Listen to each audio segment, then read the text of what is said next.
Hello, welcome to the Balanced Body Podcast. I'm Lyndy Rouier. I'm a physical therapist, founder and director of Park Meadows Pilates and Physical Therapy in Lone Tree, Colorado, and a Balanced Body faculty member. I'm here today with my friend Mary, who's going to help us show you some pretty easy and comfortable things to do to get some thoracic mobility into extension without injury.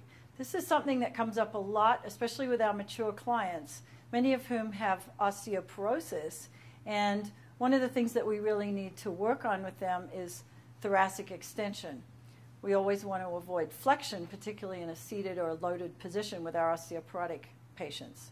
So Mary's going to show us two different positions, both prone and supine, where the thoracic spine is well supported, and that's going to give her an opportunity to really be able to access her thoracic extensor muscles while still maintaining core control and while still maintaining a nice cervical alignment. So Mary, can you come around into an all fours position?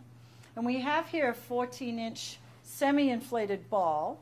And Mary's going to lower her sternum down onto the ball. And she's going to bring her hands underneath her. In our studio, we call this the Sphinx position. So she's going to bring her elbows. If you can just bring them a little more forward, Mary. There we go.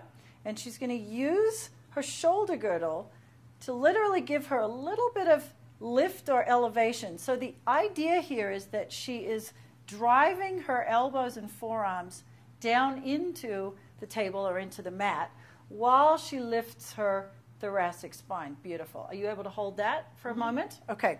Now we just want to have a look at the organization through the lower extremity and through the pelvis and through her core. So Mary, can you just imagine you've got a nice little sling under here. A couple of ideas for that are helpful. Some sort of image that will create a sense of being able to engage transverse abdominis will be really helpful here. So wrapping around, maybe floating the abdominals up, floating the pubic bone up is also really helpful. Now from here, we're just going to add a little bit of breath work to facilitate some more thoracic extension. Mary's head's in a lovely position here. So Mary, can you take an inhale? And then as you exhale, can you send your chest bone toward the ball? Beautiful. And inhale again and lengthen through the crown of your head, lengthen through the back of the neck. Good. And as you exhale, can you press the chest bone toward the ball? So you're going to come back up into that same position. So as you exhale, press the chest bone forward. The shoulder blades are sliding gently down. Neck is nice and long. Good. And inhale and soften down onto the ball. And as you exhale, slide the shoulder blades down. Press the chest bone forward into the ball.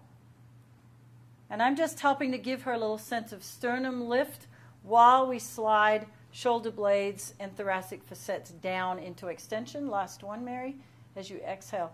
All the while, she's maintaining support through her center between ribs and pelvis. Beautiful. And then press down. Good. And can you press yourself back into that all fours position? Into the who? Into the all fours. Good.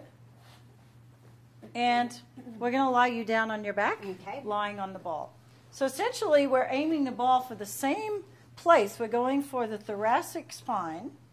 And Mary's just going to lay herself down here. That's lovely. Yep. So the ball is a little too much behind your head. So we're just going to, if you can roll yourself forward. And I'm going to roll the ball underneath and lower your head back down. Good. Now, you're going to support your head with your hands. Good. I could do that for you. No. But I'm going to have you do it.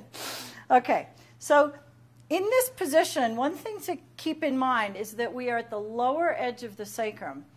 A lot of our students are used to lying on the middle of the sacrum.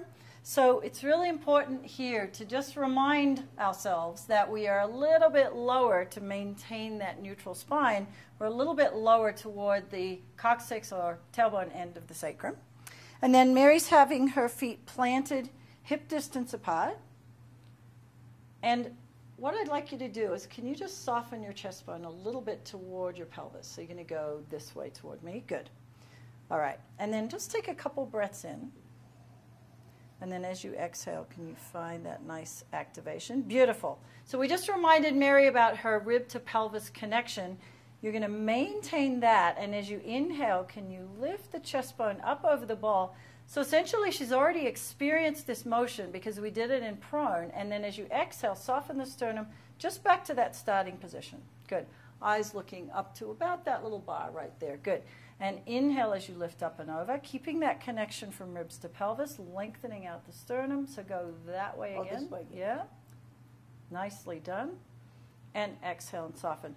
So what we need as a prerequisite here is Mary needs to understand and be able to execute support of her head through her arms and her latissimus and her back sling, her posterior sling, which she already knows how to do. So notice that she's been coming back to a relatively neutral position. If she didn't have osteoporosis, which Mary doesn't, we could bring her into a little bit more flexion from here. So as you exhale, can you curl forward? This is a move that we want to avoid with our osteoporotic clients. And then as you inhale, lengthen back out. So now we can take her into a more full range of motion if that's safe for her to do, which gives her even more spine mobility. And then as you exhale, curl forward. Plus it gives us a nice little added benefit of a little bit more abdominal work. Thank you, Mary. And thank you for watching.